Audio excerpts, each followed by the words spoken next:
જય શ્રી કૃષ્ણ, જય રામદેવ પીર, જય હિન્દવા પીર। આજના વિડીયોમાં આપણે અષાઢ સુદ બીજના દિવસે કરવામાં આવતું રામદેવ પીર વ્રતનો મહિમા તથા તેની કથા સાંભળીશું। બોલો બાબા રામદેવ પીરની જય। અષાઢી બીજના દિવસને હિન્દુ ધર્મમાં ઘણા જ ધામધૂમથી ઉજવવામાં આવે છે, કેમ કે આજના દિવસે બાબા રામદેવ પીરે બીજ ધર્મની સ્થાપના કરી હતી। આથી જ તેમને 12 બીજના ધણી તરીકે ઓળખવામાં આવે છે। બીજના દિવસે ઘણા ભક્તો બાબા રામદેવનું વ્રત કરતા હોય છે। તેમણે વ્રતના દિવસે સવારે વહેલા ઉઠી સ્નાન આદિથી પરવારી અને ભગવાન રામદેવ પીરની મૂર્તિ કે છબી હોય તેમની પૂજા કરવી, ધૂપ દીપ નૈવેદ્યથી પૂજા કરી આરતી કરવી અને વ્રત કથા અવશ્ય સાંભળવી, તેમજ તેમને પ્રસાદ ધરાવવો। પ્રસાદમાં બાબાને ખીરનો પ્રસાદ, મલિંદાનો પ્રસાદ કે સુખડી કે પાક ધરાવી શકાય છે। સિઝનના ફળફળાદી પણ ધરાવી શકાય અને પછી એ પ્રસાદ બધાને વહેંચવો। આખો દિવસ ભગવાનનું નામ સ્મરણ કરવું અને આખો દિવસ ઉપવાસ કરવો। જો ઉપવાસ ના કરી શકાય તો ફરાળ કે ફળહાર કરી અને રાત્રે બીજના દર્શન કરી અને પછી એકટાણું કરવું। પશ્ચિમ ધરાના પ્રગટ પીર તરીકે પંકાતા અને પૂજાતા રામદેવજી આજે પણ ભક્તોની મનોકામના પૂર્ણ કરે છે। અજમલજીના ઘેર અવતાર ધારણ કરી જગતના જીવમાત્રનો ઉદ્ધાર કરનાર રામા બાપાનો લીલુડો ઘોડો આજે પણ જગ પ્રસિદ્ધ છે। 12 બીજના ધણી ગણાતા રામદેવજી દ્વારિકાધીશનો જ એક અવતાર કહેવાય છે। વાંઝ્યાનું મેણું સહન ન થતાં રામદેવજીના પિતા અજમલરાય દ્વારિકા ગયા હતા। ત્યાં જઈ દ્વારિકાધીશ પાસે 2 હાથ જોડી અને આજીજી કરતાં કરતાં એવા આવેશમાં આવી ગયા કે તેમણે પ્રસાદના લાડુ લઈ તેનો છૂટો ઘા કર્યો અને અજમલજીની આવી હરકત જોઈ પૂજારીએ તેમને દૂર કર્યા અને બહાર જઈ દ્વારિકા દરિયામાં છે ત્યાં જઈ ભગવાનને પ્રાર્થના કરો તો ભગવાન મળશે અને વાત સાંભળશે એવું કહ્યું। આથી અજમલજીએ કોઈ આવે એ પહેલાં દોડતા દોડતા દ્વારિકાના દરિયામાં છલાંગ લગાવી દીધી। સાગરના તળિયે દ્વારિકાધીશ અજમલજીને લેવા સામા આવ્યા। આ તો ભગવાન છે, ભક્તની મદદ કરવા ઉઘાડા પગે પણ દોટ મૂકે। પ્રભુના કપાળમાં પાટો બાંધેલો જોયો ત્યારે અજમલજીએ પૂછ્યું કે પ્રભુ તમને આ શું થયું? ત્યારે ભગવાન હસતા હસતા બોલ્યા કે મારા એક ભક્તે મને લાડુ માર્યો છે। એ જ સમયે દીનદયાળ દ્વારિકાધીશે અજમલજીને વચન આપ્યું કે હે ભક્ત, હું સ્વયં તારા ઘેર પ્રગટ થઈશ। આમ ભગવાન શ્રી કૃષ્ણએ બાબા રામદેવના સ્વરૂપમાં અજમલજીના ઘરે અવતાર ધર્યો અને ભક્તોના દુઃખ દૂર કરવા બાબાએ અનેક પરચાઓ પૂર્યા છે। 12 બીજના ધણી એટલે નકળંક નેજાધારી, પીરોનાએ પીર એવા રામદેવ પીર ભગવાન। બાબા રામદેવને 12 બીજના ધણી કહેવાય છે, કેમ કે રામા પીરના સમયમાં 12 સંપ્રદાય હતા। આ 12 સંપ્રદાયની સ્થાપના બીજમાંથી થઈ હતી। આ 12 સંપ્રદાયના આચાર્યો પોતાના શિષ્યોને પાઠ આપતા અને શિષ્યો તેમના કહ્યા પ્રમાણે અનુચરણ કરતા હતા। રામા પીર ભક્તોની વહારે આવી દુખિયાઓની મદદ કરતા।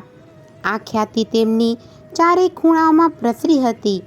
આ વાત 12 ધર્મગુરુઓના ધ્યાનમાં આવી। આ વાત તેમને જરા પણ ના ગમી।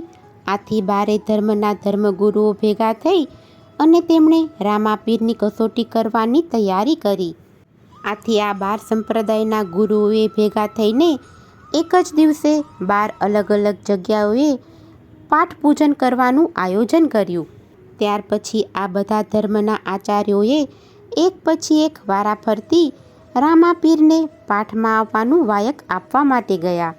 પણ મારો નાથ તો અંતર્યામી છે, એ બધું જાણે છે। તેમણે આ ધર્મગુરુએ આવી અને જે આમંત્રણ આપ્યું તેના પાછળનું કારણ તે જાણી ગયા કે આ બધા ભેગા થઈ અને મારી કસોટી કરવા તૈયાર થયા છે। તેમણે તો હસતા મોટે દરેક વાયકને ઝીલી લીધું। હવે આ પાઠ પૂજન કરવા માટે બધાએ ભેગા મળી અને બીજો દિવસ નક્કી કર્યો હતો અને કહેવાય છે કે પાઠનું વાયક ઝીલ્યા પછી ત્યાં ફરજિયાત હાજરી આપવી જ પડે છે. આમ કરતાં કરતાં બીજનો દિવસ આવ્યો અને બધા જ ધર્મગુરુઓના મનમાં જિજ્ઞાસા હતી કે રામાપીર હવે શું કરશે, કઈ જગ્યાએ જશે અને કઈ જગ્યાએ નહીં જાય. કેમ કે 12 જગ્યાએથી વાયક મળ્યા હતા અને 12 જગ્યાએ બીજના દિવસે જ પાઠ હતો. આમ પાઠ પૂજનનો દિવસ આવ્યો ત્યારે ભગવાન રામાપીર 12 જગ્યાએ મળેલા વાયકમાંથી 12 જગ્યાએ એક જ સમયે એક જ દિવસે અને એક સાથે હાજર હતા. 12 જગ્યાના વાયક ઝીલી અને 12 જગ્યાએ હાજરી આપી હતી. કોઈ પણ સંપ્રદાયને કે કોઈ પણ આચાર્યને એમ ન લાગ્યું કે અહીં રામદેવ પીર નથી. પોતે એક જ સમયે અનેક જગ્યાએ હાજર રહી અને સર્વને મળ્યા અને સર્વને આનંદ કરાવ્યો. પૂજાપાઠ પૂર્ણ થયા બાદ દરેક સંપ્રદાયના આચાર્ય એકબીજાને મળ્યા ત્યારે એ લોકોને ખ્યાલ આવ્યો કે રામદેવ પીર 12 જગ્યાએ એક જ સાથે એક જ સમયે દરેક જગ્યાએ હાજર રહ્યા હતા.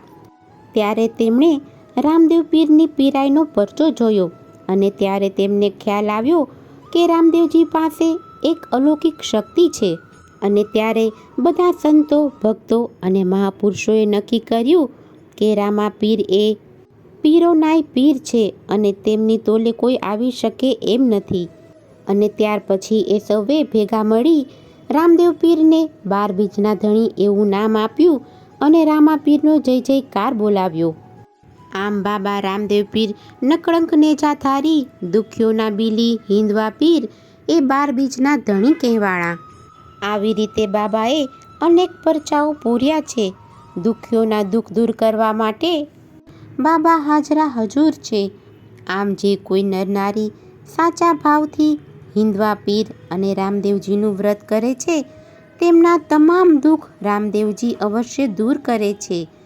બાબા રામદેવનું વ્રત કરવાથી નિસંતાન દંપતીને સંતાનની પ્રાપ્તિ થાય છે, નિર્ધનને રોજગાર મળે છે, વિદ્યાર્થીને વિદ્યા મળે છે, કુંવારિકાઓને યોગ્ય વર મળે છે.